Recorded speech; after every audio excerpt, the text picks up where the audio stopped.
This week, treasure hunting in Poland. So you think personally that there is something within these mountains? I think so. Maybe gold. Keeping tabs on your bags. There are an estimated 23 million items of luggage that are lost all around the world each year. And rebuilding an aviation classic. It's an old airplane. It's designed 100 years ago. It's very exciting.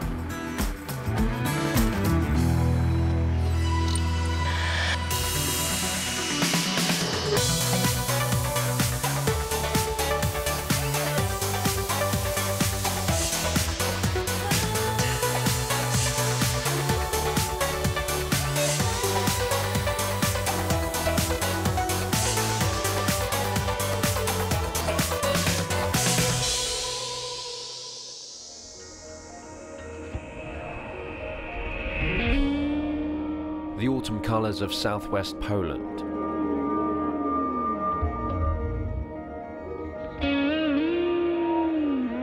Peaceful now, but just over 70 years ago, this was a very different place. I'm arriving in a town called Wobrzych. The Czech Republic is only about half an hour's drive away, and in the closing days of the Second World War, this place was on the front line as Soviet forces advanced on the occupying German army.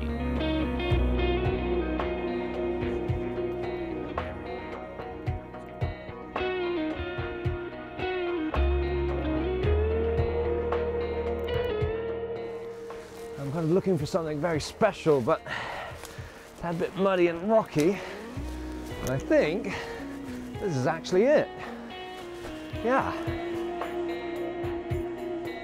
Somewhere around here, so local legend goes, a train filled with gold was abandoned by the Germans during the closing months of World War II.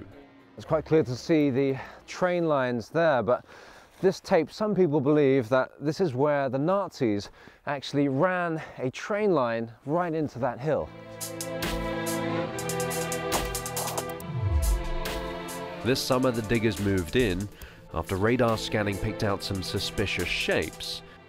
But in the end, the search had to be abandoned. What looked like a train was nothing more than a rock formation. Do you believe that there's something around here? Skarbów jest bardzo dużo w Górach Sowich i na Dolnym Śląsku, natomiast ja w pociąg osobiście nie wierzę. But there are people who truly believe that there's something hidden in these hills. Tak, są tacy ludzie.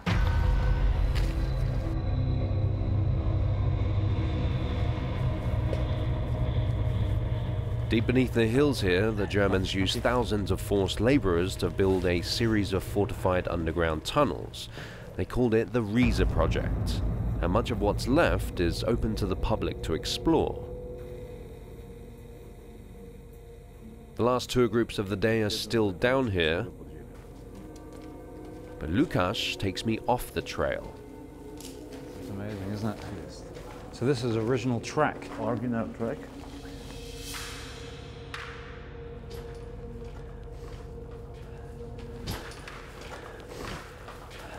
Amazing tunnels. Oh my gosh. That is remarkable, isn't it? What is this room here? To jest największa hala w całym projekcie Rizy. 12 metrów wysokości, 100 metrów długości. Mogła być halą przemysłową. Można było przenieść fabrykę pod ziemię i produkować amunicję, broń. So tell me about the Riese project. What was it all about? Oficjalna wersja niemiecka mówi, że kwatera dla Adolfa Hitlera i podziemne sztaby dowodzenia. Są jednak tacy, którzy twierdzą, że to nieprawda, że tu daleko od frontów, głęboko pod ziemią, zakłady zbrojeniowe na nowe technologie, nową broń. Ta, która umożliwi wygrać III Rzeszy wojnę. Despite this summer's failed dig, news of the legend of the gold train has spread, and the area has seen a tourist boom.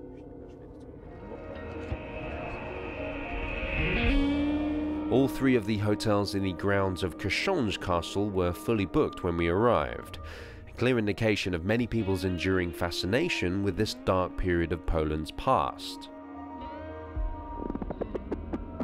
You can see I've got a couple of souvenirs here, and very heavily branded indeed. We've got the old legendary Nazi gold train coming out of the castle there. So it's quite a big pull here, especially for the tourists. So you think personally that there is something within these mountains? I think it's something hide, something underground. They will find something, some kind of treasures, a lots of paintings. I think so. Maybe gold.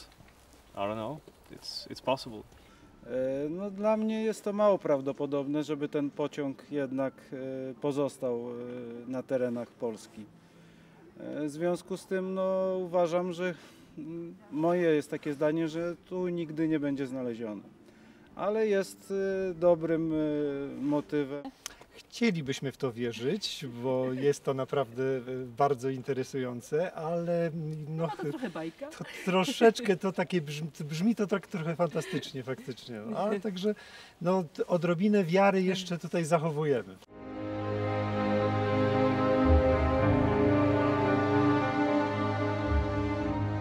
This castle's the biggest attraction locally, and it too is connected to the Riza project. The deep tunnels 50 meters below here are being opened up to tourists next year. So it's believed that Adolf Hitler was meant to come to Kashon's castle and use it as a stronghold, but he never made it. But it didn't stop him from fortifying structurally some of the rooms here. It's estimated that 6 million Poles died during World War II, 3 million of them from the country's Jewish community, which was decimated during the Holocaust. And the news of the search for the train has led to an outcry from the World Jewish Congress. Gold and other valuables were often stolen from Polish Jews when they were sent to the Nazi death camps. And there was a call to return any stolen property if the train is ever discovered. Under current Polish law, it would remain the property of the Polish government. This is what they expect is hidden somewhere in these mountains. Despite the controversy, a whole tourist industry surrounding the missing train has sprung up in Wobrzych. Well, the room will take you inside the apartment of Agent Eagle, who's trying to solve the mystery of the gold train. The year is 1944, and you're gonna have to escape the room within 1 hour before the Nazis arrive. So follow me this way. Right. We're gonna close the door behind you. Okay. Just your game starts and your time starts whenever the music stops playing. So there are people waiting inside. Good luck. Thank you, thank you.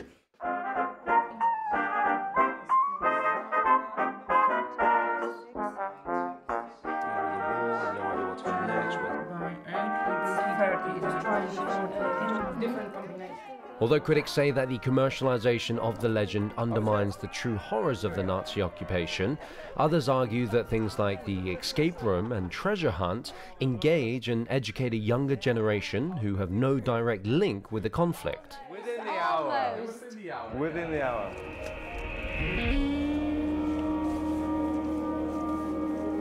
Either way, whether the train exists or not, it's hoped that the legend will encourage more people to visit this fascinating part of Poland and learn about what happened here during the closing days of the Second World War.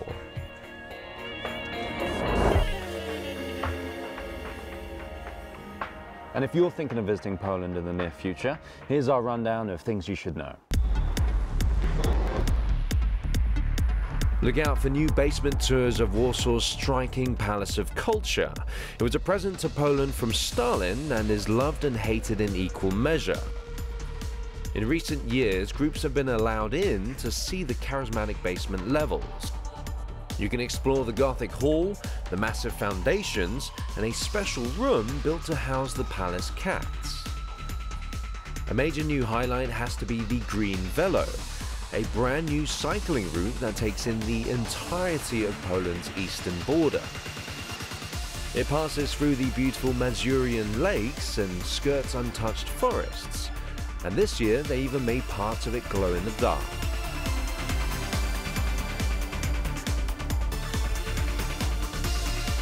And in the next month or so, Krakow will be buzzing with people heading for the big Christmas markets. It's got all the usual festive food, drinks and gifts, but it's Poland's biggest.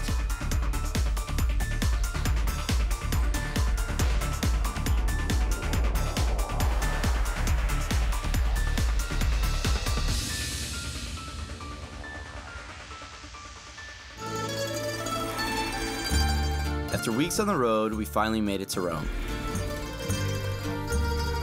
A place where food, drink, and taking it easy are top priorities. The Italians seem to have life all figured out. Ciao.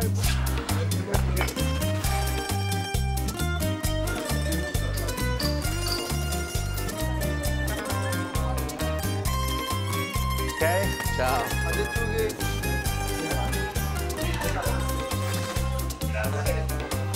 Hey.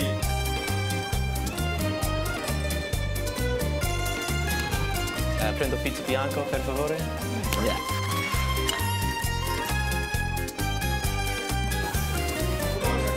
Ah, grazie.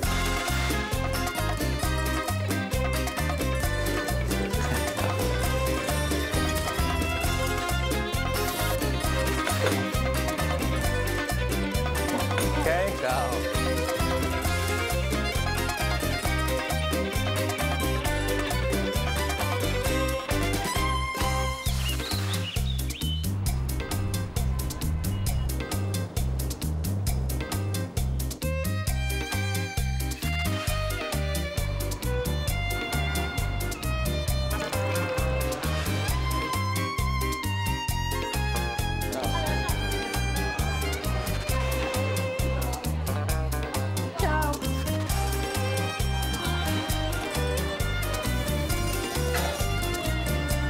Perfect. For you? My new favorite after dinner drink.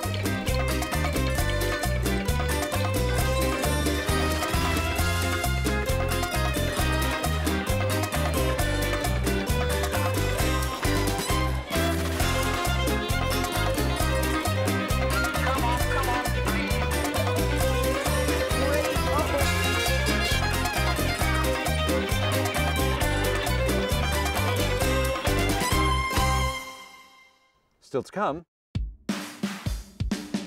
High-tech ways to stop an age-old problem. Tommy's here to test new ways of tracking your luggage.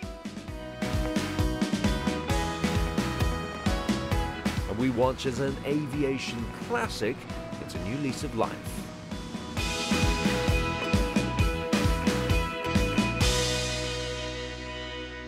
The Travel Show, your essential guide wherever you're headed.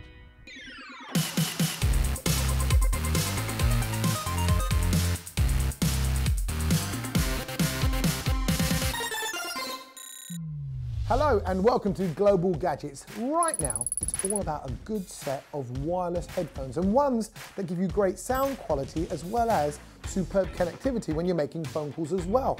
But there are lots to choose from. But guess what? You can now add one more to the list.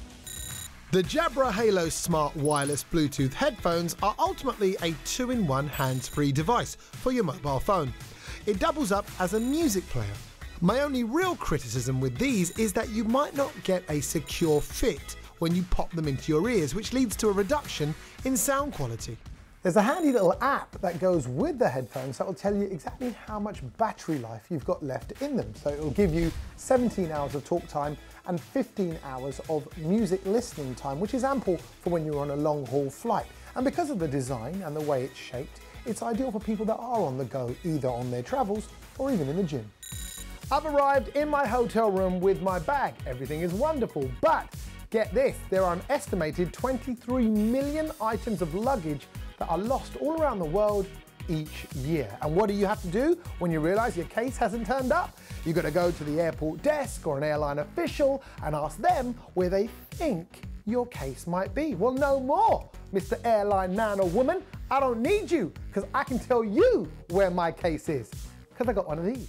The LugLock Luggage Locator is a tracking device that uses GPS technology, much like the way your mobile phone network can track your location.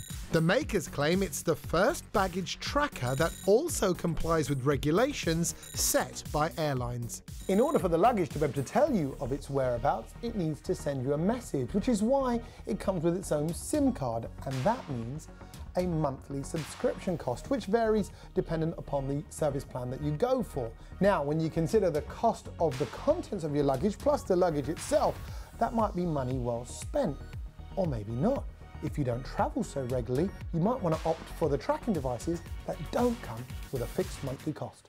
When it comes to the travel show, we want you guys to keep it locked, which is exactly what this is all about. The makers claim it's the world's first Bluetooth-enabled padlock.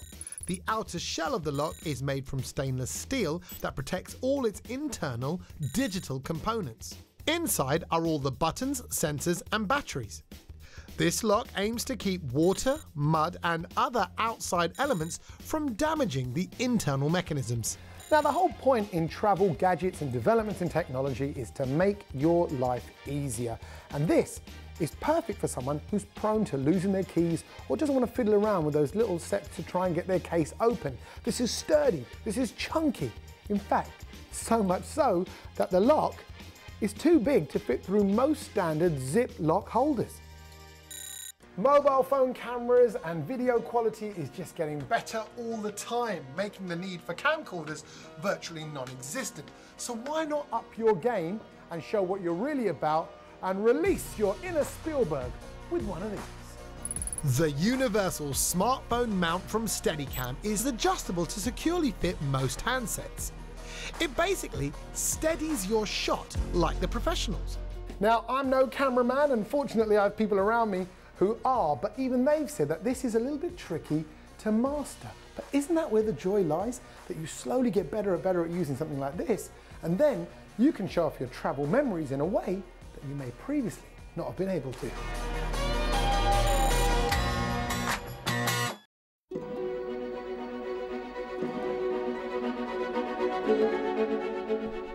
And when this week we head to Switzerland, where a plane designed 100 years ago is once again taken to the skies. The Junkers F-13 was the world's first all-metal commercial aircraft, and one last flew in the 1960s. Today, most of those that remain are stored in museums, but now a team of engineers have built an F-13 from scratch in the hope of selling these aviation icons to wealthy buyers.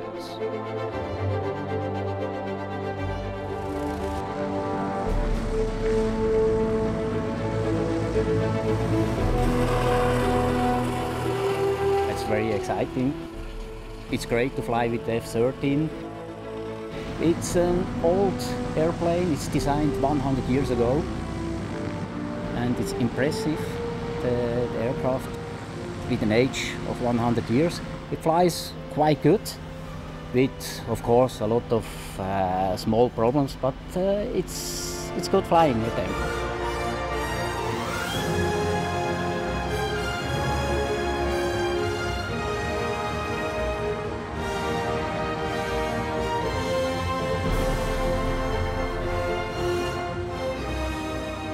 I was born in 1923 and flew first in 1929 on the 8th of September. It's my first flight at all. That's me over there, the little boy, and my mother in the background. And two more passengers and the flight captain. I was 6½. 6½. I was just able to write my name in the flight book. That was all.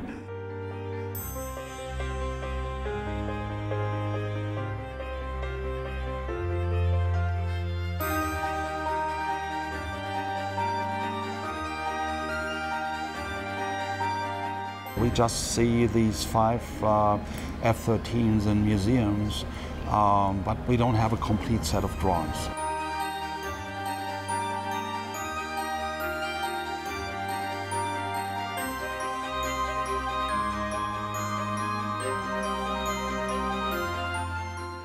We went to Paris, to the Musée de l'Air in Les Bourget, and so we scanned the F-13, and with a very modern Leica scanner, and so we got 3D drawings, which is something incredible.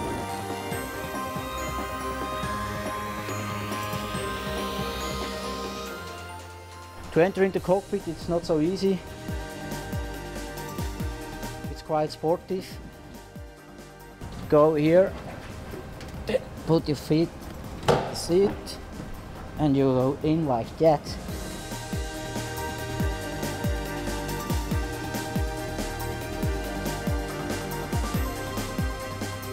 You have no computers, you have no electric, only a small part of some systems they are electric powered. It's very different. It's open, not a lot of instruments, no computer. That's good, it's working.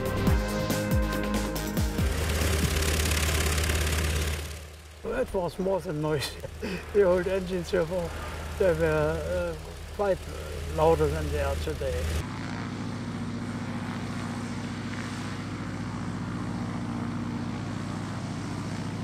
It's another flying. With the F-13 you have to fly with your feeling. You smell the aircraft, you have an open cockpit, you smell the aircraft, you can hear the aircraft, that's also different to other airplanes. And you have to feel it, and you fly like you feel.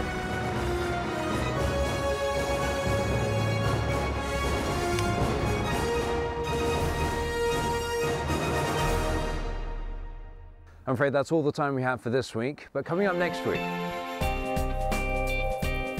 Carmen's in Pearl Harbor, Hawaii, as the naval base there prepares to commemorate the 75th anniversary of that devastating bombing raid by Japanese forces.